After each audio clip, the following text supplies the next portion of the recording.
தமிழால் இனியும் நண்பர்கள் அனைவருக்கும் வணக்கம். ஸோ நம்மளுடைய பைக்கில் வந்து ஸ்பீடோமீட்டர் எப்படி ஒர்க் ஆகுது, அதில் இருக்கக்கூடிய குறியீடு வந்து பார்த்திங்கன்னா எதை பேஸ் பண்ணி வந்து பார்த்திங்கன்னா நம்மளுக்கு எவ்வளோ கிலோமீட்டர் ஸ்பீடில் போகிறோம் அப்படிங்கிறத காமிக்குது.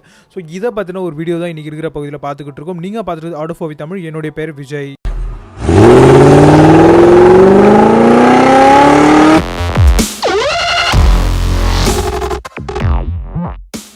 நம்மளுடைய பைக்குடைய ஸ்பீடை வந்து பார்த்திங்க அப்படின்னா நம்ம ஒரு மெக்கானிக்கல் படி நம்ம ஒரு சின்ன ஒரு கால்குலேஷன் போட்டோம் அப்படின்னாவே நம்மளுடைய பைக் எவ்வளோ டிஸ்டன்ஸ் வந்து மூவ் ஆகுது, ஸோ எந்த அளவுக்கு ஸ்பீடு போயிருக்கு, ஸோ அப்படிங்கிறத நம்ம ஈஸியாகவே கண்டுபிடிச்சிடலாம்.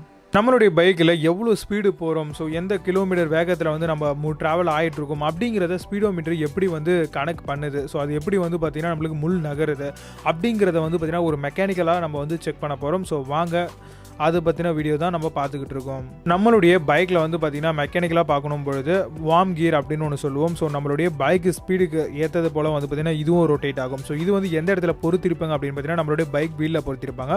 ஸோ பைக் எவ்வளோ தூரம் வந்து பார்த்திங்கன்னா சுழலுதோ அதுக்கேற்றது போல் இந்த வார்ம் கியரை வந்து பார்த்திங்கன்னா சுழலும். ஸோ இது மட்டும் இல்லாமல் இதில் இருந்து ஒரு கேபிள் மூலமாக கனெக்ட் பண்ணியிருப்பாங்க 2 மேக்னெட். ஸோ அந்த மேக்னெட் மூலமாக வந்து பார்த்திங்க அப்படின்னா உங்களுக்கு ஸ்பீட் கப் வழியாக வந்து உங்களுக்கு எந்த அளவுக்கு வந்து ஸ்பீடு போகுது அப்படிங்கிறத வந்து பார்த்திங்கன்னா கேல்குலேட் ஆகும். ஸோ அந்த ஸ்பீட் கப் வந்து எந்த அளவுக்கு ரொட்டேட் ஆகுதோ அதை பேஸ் பண்ணி அவங்க வச்சுருக்கக்கூடிய அந்த சென்சார் ஆனது வந்து பார்த்திங்கன்னா உங்களுக்கு டாப்பில் இருக்கக்கூடிய அந்த ஸ்பீடோமீட்டர் எந்த அளவுக்கு போகுது, எவ்வளோ வந்து பார்த்திங்கன்னா ஸ்பீடில் நகரணும் அப்படிங்கிறது வந்து பார்த்திங்கன்னா உங்களுக்கு இன்புட்டாக வந்து கொடுக்குது. ஸோ எப்படின்னு பார்த்தீங்கன்னா நம்மளோட வீல் ரொட்டேட் ஆகுது. ஸோ ரொட்டேட் ஆனதுக்கப்புறம் வார்ம் கீரும் ரொட்டேட் ஆகுது.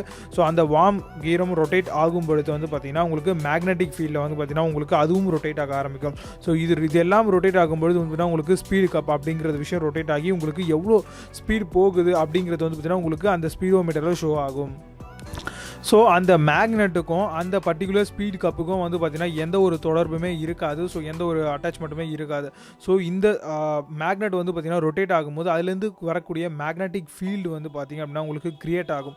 ஸோ அப்படி க்ரியேட் ஆகும்போது வந்து பார்த்திங்கன்னா அதுக்கப்புறம் தான் வந்து உங்களுக்கு அந்த ஸ்பீட் கப் ஆகிறது வந்து பார்த்திங்கன்னா ரொட்டேட் ஆகவே ஆரம்பிக்கும். ஸோ அப்படி ரொட்டேட் ஆகும்போது தான் வந்து பார்த்திங்கன்னா அதில் இருக்கக்கூடிய அந்த ஸ்பீட் முள் வந்து பார்த்திங்கன்னா நகர ஆரம்பிக்கும். இந்த ஸ்பீட் கப் வந்து பார்த்திங்க அப்படின்னா உங்களுக்கு ஒரு சின்ன ஸ்பிண்டில் மாதிரி கொடுத்துருப்பாங்க அந்த முள்ளுக்கும் அந்த ஸ்பீட் கப்புக்கும் இருக்கக்கூடிய இடைவெளியில். ஸோ அதை வந்து பார்த்திங்கன்னா க்ரியேட் ஆகி மேக்னெட்டிக் ஃபீல்டு க்ரியேட் ஆகி அந்த ஸ்பீட் கப் ரொட்டேட் ஆகும்பொழுது தான் வந்து பார்த்திங்க அப்படின்னா அந்த ஸ்பிண்டில் மூலமாக வந்து பார்த்திங்கன்னா எந்த அளவுக்கு ஸ்பீடு போகிறோம் அப்படிங்கிறத அக்யூரேட்டாக வந்து பார்த்திங்கன்னா நம்மளுக்கு மென்ஷன் பண்ணி வந்து பார்த்திங்கன்னா நம்மளுக்கு அந்த ஸ்பீடோமீட்டரில் காமிக்குது. நம்மளுடைய பைக்கில் நம்ம கம்மியான ஸ்பீடு போகும்போது வந்து பார்த்திங்க அப்படின்னா உங்களுக்கு மேக்னெட்டிக் ஃபீல்டு வந்து கொஞ்சம் கம்மியாகவே இருக்கும். ஸோ அதிகமான ஸ்பீடு நம்ம போகும்போது அதிகமான மேக்னெட்டிக் ஃபீல்டு க்ரியேட் ஆகி நம்ம எந்த அளவுக்கு கிலோமீட்டர் போகிறோம் அப்படிங்கிறத வந்து துல்லியமாக வந்து நம்மளுக்கு காமிக்குது. ஸோ இது போல் தான் வந்து பார்த்திங்கன்னா நம்மளுடைய பைக்கில் இருக்கக்கூடிய ஸ்பீடோமீட்டர் வந்து பார்த்திங்கன்னா ரொம்ப துல்லியமாக வந்து நம்மளுக்கு காமிக்குது அப்படின்னே சொல்லலாம். நீங்கள் எல்லாம் கேட்கலாம், நீங்கள் வந்து பார்த்திங்கன்னா அனலாக் வந்து சொல்லிட்டீங்க. ஸோ இப்போ டிஜிட்டல் வரக்கூடிய மாடல் பைக்ஸில் எல்லாமே வந்து டிஜிட்டலில் வந்து பார்த்திங்கன்னா உங்களுக்கு அது கரெக்டாக காமிக்குது, ரொம்ப இதை விட அது அக்யூரேசியாக இருக்குது அப்படின்னு சொல்லிட்டு கேட்டிருப்பீங்க. ஸோ அது எப்படின்னு பார்த்தீங்கன்னா நம்மளுடைய பைக்கில் வந்து பார்த்திங்கன்னா வீலில் வந்து இதில் வந்து வார்ம் கியரை வந்து பொறுத்திருப்பாங்க. பட் அதில் வந்து பார்த்திங்கன்னா உங்களுக்கு டேரெக்டாக சென்சார் வந்து பொறுத்திருப்பாங்க.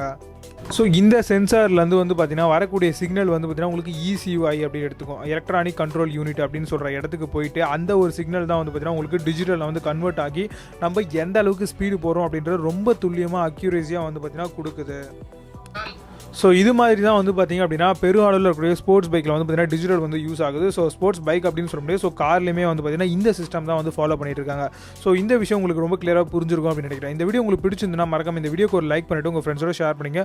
சப்ஸ்கிரைப் பண்ணாமல் சப்ஸ்கிரைப் பண்ணிட்டு பெல் ஐகானை கிளிக் பண்ணிங்க. மீண்டும் நல்ல ஒரு பதிவு சந்திக்கிறேன். நன்றி, வணக்கம்.